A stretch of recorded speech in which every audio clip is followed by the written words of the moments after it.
Joining us now to unpack this is energy analyst, Professor Sampson Mamphweli. Prof. Mamphweli, good evening. Thank you so much for your time. I really do appreciate it. It is not unusual for energy demands to go up in winter. In fact, it is quite expected that energy consumption will be going up. The grid often comes under pressure, but this time around, it is the distribution network of the city of Johannesburg that is coming under pressure rather than that of the national power utility, Eskom. Is that an unusual distinction in what the source of constraint is? Good evening to you and the viewers. So what happens is that the distribution network is planned based on the demand or the projected demand of that particular area. So, for instance, when there's a new development, City Power would then go and do estimates of the demand, electricity demand for that particular area, and then install a transformer that will be able to meet the demand for that particular new development with a little bit of a reserve, which will go up to about 10%, sometimes 15%. So what we have seen, especially in Gauteng, around Gauteng and the Western Cape, city of Johannesburg, Cape Town, and also Durban and other metros, is the mushrooming of informal settlements that then connect illegally, in most cases, to those transformers. And when that happens, they normally exceed the carrying capacity of that particular transformer. And when they do, before we hit winter, in most cases you would find that the 10% or 15% reserve in that particular transformer is able to carry the additional load that was not anticipated by City Power when they plan, or any electricity distributor.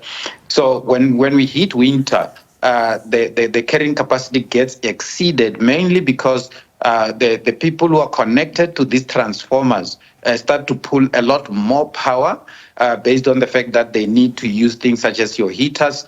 That's why if you look at the statement from City Power, they're looking at the peak hours between 6 o'clock and 10 o'clock in the morning, and between 4 o'clock and 8 o'clock. Can I pause you there, Prof. Mamphweli, because I don't want us to lose a very critical point you made there.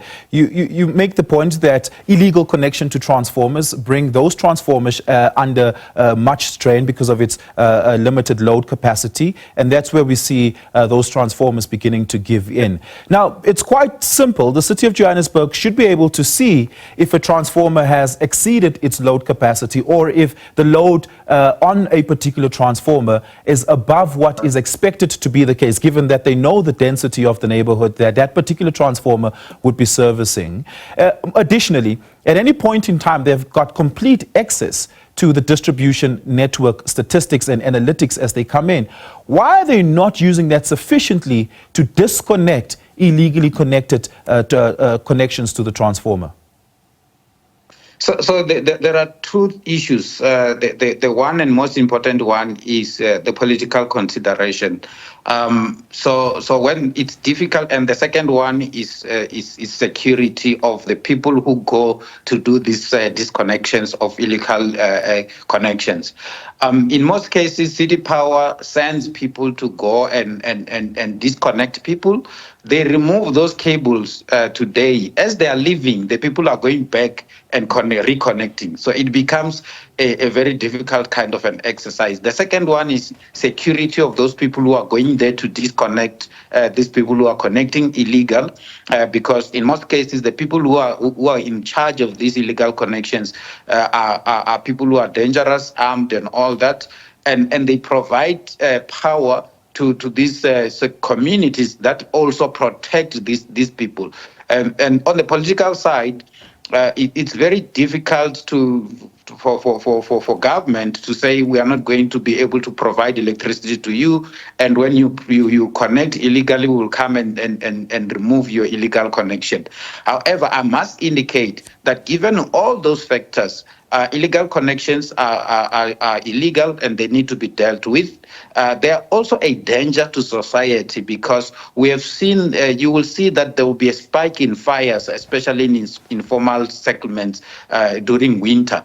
And most of those fires are coming mainly from illegal connections because those people use cables or wires that are not necessarily designed to carry the load that they're taking to these houses. And when the load becomes too heavy, those wires normally catch fire. That's the one thing. They are a health hazard to the entire settlement, Yeah. which is something that the residents don't necessarily realize as well. Prof. Mamphweli, Johannesburg, in fact, Gauteng and the Western Cape have the highest densities of off-grid buildings and communities, right? And this is because of the proliferation of things such as solar energy and the cost having come down over the last couple of years. We're not seeing the dividend of fewer households relying on the distribution network of the city of Johannesburg because they've switched over to solar. Why is that the case? Has it not been enough a reduction in that demand?